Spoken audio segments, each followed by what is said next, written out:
Oi pessoal, tudo bem? Eu sou o Gustavo, esse é o canal Redes e Poder no Sistema Internacional e hoje a gente vai falar sobre a Europa e as questões que a região enfrenta no século XXI. Bom pessoal, em 2018 a gente teve um evento muito significativo na Europa que foi a celebração dos 100 anos de fim da Primeira Guerra Mundial. Naquele momento a gente teve a Angela Merkel, que era então chanceler da Alemanha, foi substituída recentemente pelo Olaf Scholz, meio que passando a liderança, digamos assim, para o presidente da França, o Emmanuel Macron. E num gesto muito simbólico, os dois apareceram juntos, né, nas celebrações do armistício, do fim do embate da Primeira Guerra Mundial, e a tentativa parecia ser justamente uma transferência simbólica de poder ali no projeto da integração europeia, né? E acho que aí que é a parte interessante da gente observar, né? O que aconteceu? Na verdade, não é uma transferência de poder, né, dentro do mesmo país, mas tentar construir o Emmanuel Macron como líder, né, o próximo líder do processo de integração europeia. Isso tem causado algumas questões importantes, tanto dentro da França como para o projeto de integração europeia, mas foi muito significativo e acho que olhando um pouquinho para trás agora e vendo que em 2018 a gente teve, né, estava aí 2 anos depois do próprio Brexit, o aumento das tensões com os Estados Unidos, ainda durante a presidência do Donald Trump, o fato de que o Joe Biden, por exemplo, continuou muitas políticas trumpistas, também traz essa instabilidade, essa situação difícil da Europa. 2018 também foi o ano em que o Emmanuel Macron, depois desse evento, começou a falar pela primeira vez da criação de um exército europeu. Então, são algumas questões sintomáticas que agora, quase 5 anos depois, se a gente for parar para pensar que já estamos em 2023, feliz ano novo para todo mundo, inclusive, trazem algumas reflexões a respeito do processo de integração europeu e alguns pontos importantes para a gente pensar a respeito disso. Então, no vídeo de hoje eu queria tratar desses 2 temas, principalmente, né, pensando como que a gente chegou nesse processo de integração europeia e de que forma a década de 1910 foi significativa para a gente chegar no cenário atual dessa integração, e também para pensar os efeitos pós-Brexit e uma certa marginalização da Europa na política das grandes potências.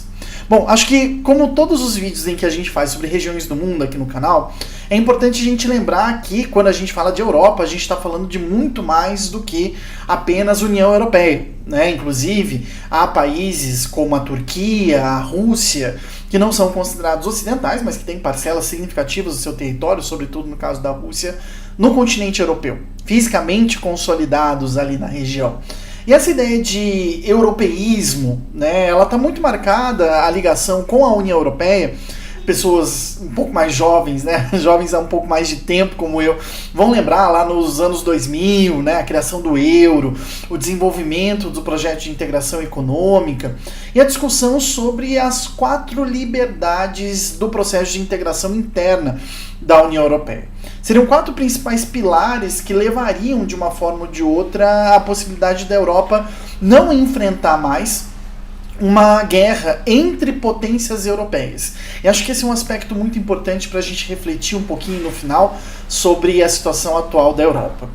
Essas 4 liberdades eram liberdades profundamente capitalistas, e nesse sentido é importante a gente lembrar que o processo de integração europeu começa lá na década de 50 com a Comunidade Europeia do Carvão e do Aço, que depois vai se expandir para o mercado comum europeu, a Comunidade Econômica Europeia vai virar então a União Europeia, mas que começa, né, com as economias do Atlântico Norte, digamos assim, né, a França, a Alemanha, a Itália, mas também o Benelux, Bélgica, Holanda, Luxemburgo, o Liechtenstein, que está ali próximo, né? Enfim, essas economias que de uma forma ou de outra vão conformar aquilo que é identificado no período da Guerra Fria como a Europa Ocidental.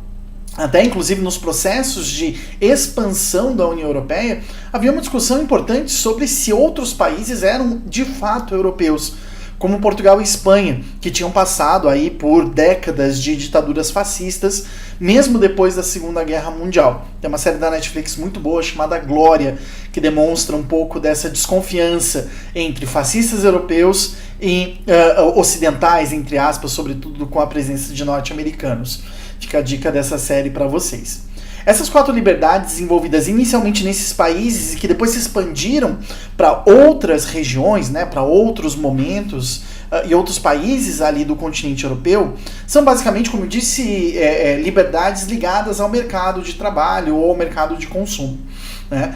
A primeira grande liberdade é de bens e produtos, né? Ou seja, na determinação mesmo da própria União Europeia, que possam ser apreciados em dinheiro os bens e produtos produzidos nos países membros dessa integração e que sejam capazes, esses produtos e bens, de serem objeto de transações comerciais, né? Então o primeiro passo da integração foi uma integração comercial. Por isso que a gente teve, né, só depois a criação do euro, depois da criação de uma comunidade aduaneira, do estabelecimento de mesmas taxas, né, mesmas cobranças, e mesmo a criação do euro levou muitos anos pela necessidade de estabilização e equalização monetária, né? Isso porque só pensar na integração comercial entre os países, na visão dos europeus, a partir da década de 70 passou a ser insuficiente, porque o comércio começa a se tornar mais complexo. E a necessidade, principalmente com os 2 choques do petróleo, né, a crise de 73 e a crise de 79 do petróleo, mostram, né, demonstram que de uma forma ou de outra não bastava apenas pensar no comércio, mas sim no próprio investimento, né, que os países internamente a esse processo de integração investissem na própria economia europeia. Por isso que se fala em liberdade do capital, que é a segunda liberdade defendida pelo processo de integração econômica europeu. Essa circulação diz respeito, na verdade, não tanto à produção, né, ou seja, a permissão, mas à proibição. Né, como diz lá na própria definição da União Europeia, a proibição dos controles de capital, incluindo limites de compra de moeda estrangeira por algum país, ou seja, nenhum país poderia impedir os seus cidadãos de comprar um número X de moeda estrangeira, ou acima desse volume, né, limites na compra de ações corporativas ou ativos financeiros, ou a necessidade, né, a proibição de aprovação governamental para realizar investimentos estrangeiros, seja no seu território, seja no território de outros países. Então, a intenção foi justamente, diante de um mundo que se mostrava cada vez mais necessitado de capital, impedir que esse capital ficasse concentrado apenas nos países, e a região da União Europeia, né, então ainda, né, da Comunidade Econômica Europeia, se tornasse uma região prioritária de investimento de capital europeu na própria Europa, né? Só que isso leva à necessidade de que as pessoas se movimentem, né? E por isso que a terceira liberdade é a liberdade de se estabelecer e prover serviços. Direito, diz a União Europeia, de participar da vida econômica de forma estável e contínua, ou seja, o estabelecimento ou de forma esporádica, prestando serviços pontuais nos territórios desses países. Isso leva, de uma forma ou de outra, se a gente vai pensar, né, nas pessoas como investidores ou prestadores de serviços ou empregados, a necessidade dessas pessoas se movimentarem, né? Então, a quarta liberdade é o movimento de pessoas, bem espacial, digamos assim. Na verdade, essas 4 liberdades são liberdades muito relativas aos territórios, aos espaços, né? Que a quarta liberdade é de movimento de pessoas, direito de livre circulação de pessoas entre Estados membros da União Europeia e de residência, caso não se torne um fardo para o sistema de seguridade social ou segurança pública. Nesse sentido, parece ser interessante observar que a União Europeia, ela de uma forma ou de outra traz essa arquitetura institucional para permitir essa liberdade de circulação de bens e produtos, de capital, de serviços e de pessoas. Então, a gente tem que observar para a Europa de uma forma um pouco mais nuançada do que normalmente a gente faz. Porque quando a gente fala de arquitetura institucional, é justamente pelo fato de que não é só a União Europeia a única instituição que vai estar atuando. Quem vai para a Europa, por exemplo, lembra do espaço de Schengen, da área Schengen, ou do acordo de Schengen, né, que são os espaços de livre circulação dentro do território europeu. Né, os países signatários, que envolvem Itália, França, Espanha, Portugal, Grécia, entre outros, são países que, de uma forma ou de outra, né, que aceitaram o fato de que poderiam não mais controlar a migração interna, né, ou o movimento de pessoas interno ao território contíguo desses países, né? Ou seja, você faz apenas uma entrada, você entra por Portugal, pela França, pela Polônia e pode circular no espaço interno desse território sem fazer processo de migração passando pelas fronteiras, né? Muitas fronteiras terrestres, inclusive, hoje estão, de uma forma ou de outra, afastadas da sua função de fiscalização, né? E algumas, inclusive, não existem mais. Isso é interessante para a gente perceber porque o acordo de Schengen ele não é a mesma coisa que a União Europeia, né? Ele é um acordo que envolve alguns países da União Europeia, mas não todos, né? E envolve outros países que não são da União Europeia, mas que fazem parte do acordo de Schengen, né? Então você tem esse processo e essa confusão institucional, né? Você tem aí também os processos de expansão ao longo da década de 70, 80 e 90 da União Europeia, que se deram principalmente em grandes ondas, né? Se inicialmente a gente tinha lá a Comunidade Europeia do Carvão e do Aço concentradas na França, Itália, Luxemburgo, Bélgica, Holanda e a Alemanha, a gente tem um primeiro alargamento que a gente pode chamar de alargamento do Mar do Norte, na década de 70, em que Irlanda, Reino Unido e Dinamarca se juntam à Comunidade Europeia a pedido dessa, né? Então acho que isso é interessante porque é isso que lhes dá a permissão de optar, fazer alguns opt-outs, né? Ou seja, optar por quais partes da integração eles vão assumir ou não. O Reino Unido e a Dinamarca, por exemplo, optam pela integração, mas não pela integração monetária. E nesse sentido, é por isso que a Libra, a coroa dinamarquesa são utilizadas hoje pelos países, por esses países, né, pelo Reino Unido mesmo, antes dele sair da União Europeia, mas não pela Irlanda, por exemplo, que optou pela integração monetária na década de 70 e adotou o euro assim que ele foi lançado, né? Esse primeiro alargamento do Mar do Norte foi acompanhado por um alargamento que a gente pode chamar de alargamento mediterrâneo, que na década de 80 viu-se somar a essa comunidade, não só esses países do Mar do Norte, Dinamarca, Reino Unido e Irlanda, mas também Portugal, Espanha, Grécia, né, alguns países que de uma forma ou de outra compõem, né, essa região do Mediterrâneo, né, países majoritariamente não industriais, dependentes da produção de alimentos, de bebidas e também do turismo para o funcionamento da sua economia, e que se somaram a esse processo aí nos anos 80, na onda também de democratização. Não à toa, Grécia, Portugal e Espanha eram ditaduras militares até os anos 70, anos 80 do século passado. A gente teve também um alargamento que a gente pode chamar de alargamento central, que acontece nos anos 90, com a somatória da Suécia, da Finlândia e da Áustria, né, países tradicionalmente neutros durante o período da Guerra Fria, mas que se aproximaram da União Europeia visando de uma forma ou de outra a sua integração econômica, e que agora, recentemente, né, no caso da Suécia e da Finlândia, se juntaram à OTAN também, mas a gente já vai falar um pouquinho sobre isso. E por fim, a partir dos anos 2000, a gente tem o alargamento para o leste, né? Então a gente tem aí o alargamento oriental, digamos assim, que acontece no começo dos anos 2000, em que Estônia, Letônia, Lituânia, Polônia, República Tcheca, Eslováquia e Hungria, em 2004, né, se somam na maior expansão feita pela União Europeia, em que 8 países se somaram, junto com Chipre, que fica no Mediterrâneo Oriental. A gente fez um vídeo sobre essa região aqui no canal já. E posteriormente, né, a entrada em 2007 também da Romênia e da Bulgária. A candidata mais recente foi a Croácia, que entrou em 2013 e que recentemente, agora no final de 2022, passou a adotar também o euro e adentrou também a área de Schengen, de livre circulação, né, o que tem trazido algumas questões importantes para a gente pensar, né? Bom, tudo isso faz a gente pensar também sobre essas arquiteturas, né? De uma forma ou de outra, a fragilidade dessa estrutura, que a gente viu de forma mais, né, premente, digamos assim, no Brexit, né, em 2016, quando a gente observou que a presença ou não na União Europeia também não era vista assim com muitos bons olhos por uma parcela da população.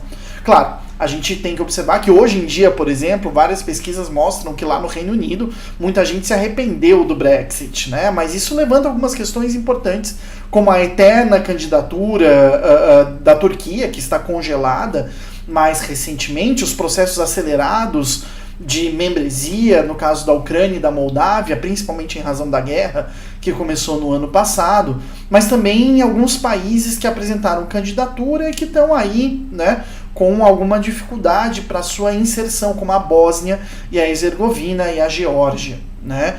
Então a gente tem aí alguns processos importantes. Existe um candidato em potencial, que é o Kosovo, mas isso envolve também a negociação da entrada dos antigos países que formavam a Iugoslávia, como a Sérvia, o Montenegro, a Albânia, a Macedônia do Norte, que inclusive mudou o seu nome em 2013 para se aproximar da Grécia, né, e fazer esse processo de integração europeia.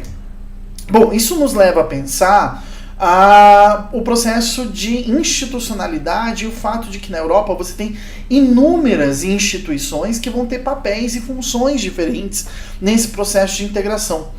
Se a gente tem, por um lado, né, a questão do mercado e da economia pautada pela União Europeia, a gente tem a presença da OTAN, que cria meio que um guarda-chuva, mas que cria algumas dificuldades também. Se o processo de integração europeu é feito a partir da década de 70, tendo em vista potenciais competições com os Estados Unidos e com o Japão, no caso da OTAN, a gente tem um guarda-chuva que a partir dos atentados de 11 de setembro de 2001 vão fazer com que a Europa se engaje em guerras que não lhe dizem respeito diretamente, envolvendo, por exemplo, a possibilidade, como aconteceu em Londres e em Madrid em 2003 e 2005, de sofrerem retaliações por grupos terroristas ligados à Al-Qaeda, né? Também no caso do ISIS em 2016 na França.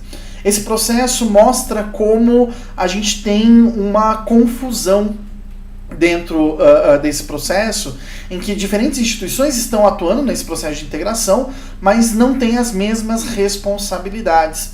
Isso também fica claro, por exemplo, quando a gente fala do euro, né? Nós temos alguns países que usam o euro dentro da União Europeia, a gente tem países da União Europeia que não usam o euro, como é o caso da Dinamarca, a gente tem países que se comprometeram a utilizar o euro, mas não estão fazendo isso, como é o caso da Romênia, da Hungria, da Polônia, da República Tcheca e da Suécia, não estão desenvolvendo planos macroeconômicos para a adoção do euro.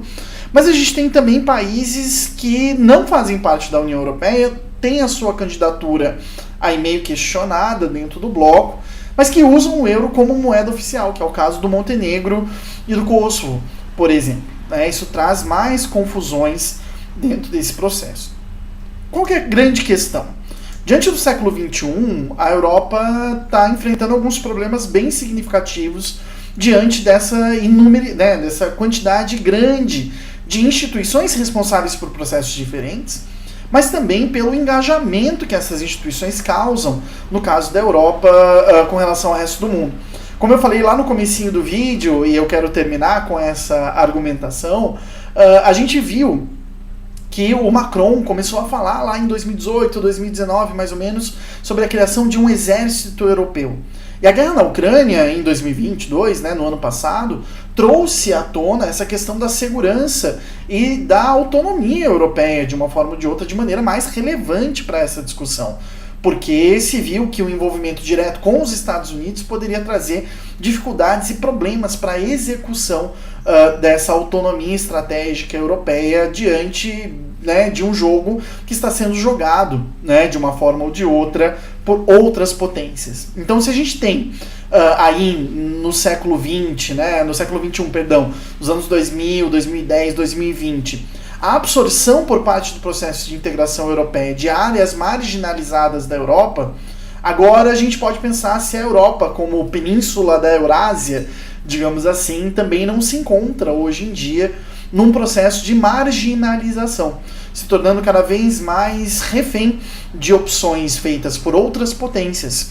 E acho que as reflexões que a gente faz a respeito da Europa não podem deixar de levar em conta esse processo. A guerra na Ucrânia, que começou em 2022, no ano passado, demonstra como Estados Unidos e Europa dependem em graus diferentes da economia russa e têm alternativas diferentes para lidar com a economia chinesa, por exemplo, né? Já que a Europa está entrando de forma bem significativa no processo do cinturão e da rota, que a gente já discutiu aqui no canal também, né? E os Estados Unidos veem essa ascensão econômica da China como o principal desafio à liderança hegemônica do país do sistema internacional.